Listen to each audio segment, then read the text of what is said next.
ఈ యొక్క ఉదయకాల సమయంలో మన ప్రియ ప్రభు అయిన యేసుక్రీస్తు నామములో మీ అందరికీ నా యొక్క నిండు వందనాలు. నిన్నటి దినాన ఉదయకాల సమయంలో యెషయా గ్రంథము 10వ అధ్యాయం 12వ వచనాన్ని మనం అక్కడ చదువుకున్నాం. అక్కడ మనం గమనించిన విషయం ఏంటంటే, అష్షూరు రాజును మనము ఆలోచన చేసి ఉన్నాం. అష్షూరు రాజుకు హృదయ గర్వం ఉంది, అతని కన్నులకు అహంకార దృష్టి ఉంది అనే విషయాన్ని మనం గమనించి ఉన్నాం. అలాంటి వారిపైకి శిక్ష వస్తుంది అనే విషయాన్ని మనం నిన్నటి దినాల ఉదయకాల సమయంలో ఆలోచన చేస్తున్నాం. కనుక ఈరోజు నీవు నేను ఎలా ఉన్నాం? అహంకార దృష్టి కలిగి హృదయ గర్వం కలిగి ఉన్నామేమో ఒకసారి మనం ప్రశ్నించుకోవాల్సిన అవసరం ఎంతైనా ఉంది. ఈరోజు ఉదయకాల సమయంలో చూసినట్టయితే ఒక చక్కటి మాట రాయబడింది. రోమీలకు రాసిన పత్రిక 6వ అధ్యాయము మనము 6-8 వచనాలు మనము ఆలోచన చేస్తే ఇక్కడ చక్కటి మాటలు రాయబడ్డాయి. ఆయన ప్రతివానికి వాని క్రియలు చొప్పున ప్రతిఫలమిత్తుము. ప్రతివానికి వాని క్రియలు చొప్పున ప్రతిఫలమిస్తాడు. దేవుడు పక్షపాతి కాదు అనే విషయాన్ని మనము గమనించాలి. ఈరోజు మన క్రియలు ఎలా ఉన్నాయి?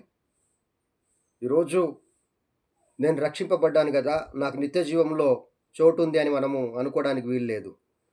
మన క్రియలు ఎలా ఉన్నాయో మనం ప్రశ్నించుకోవాల్సిన అవసరం ఉంది. పరీక్షించుకోవాల్సిన అవసరం ఎంతైనా ఉందనే విషయాన్ని మనము గమనించాలి. అందుకనే ఆయన ప్రతివానికి వాని క్రియల చొప్పున ప్రతిఫలమిచ్చును.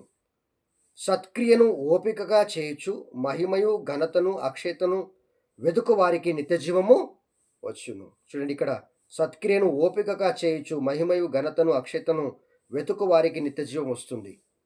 ఈ రీతిగా ఉండకుండా నేను రక్షింపబడ్డాను కదా, నాకు నిత్యజీవంలో ప్రవేశం ఉంది అని అనుకుంటే పొరపాటు అనే విషయాన్ని మనము గమనించాలి. అందుకనే ఇక్కడ రాయబడింది కదా, ఆయన ప్రతి వానికి వాని క్రియల చొప్పున ప్రతిఫలం ఇస్తాడు.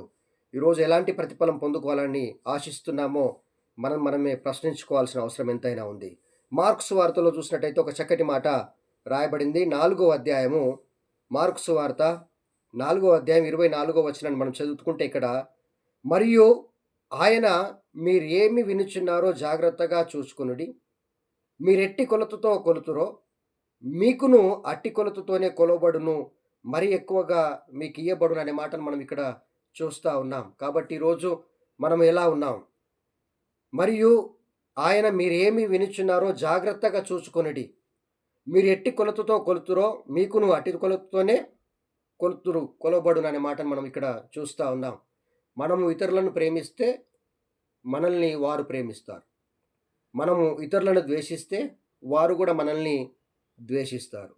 మనము ద్వేషించి వారి యొక్క ప్రేమను పొందుకోవాలంటే అది అసాధ్యమైన విషయాన్ని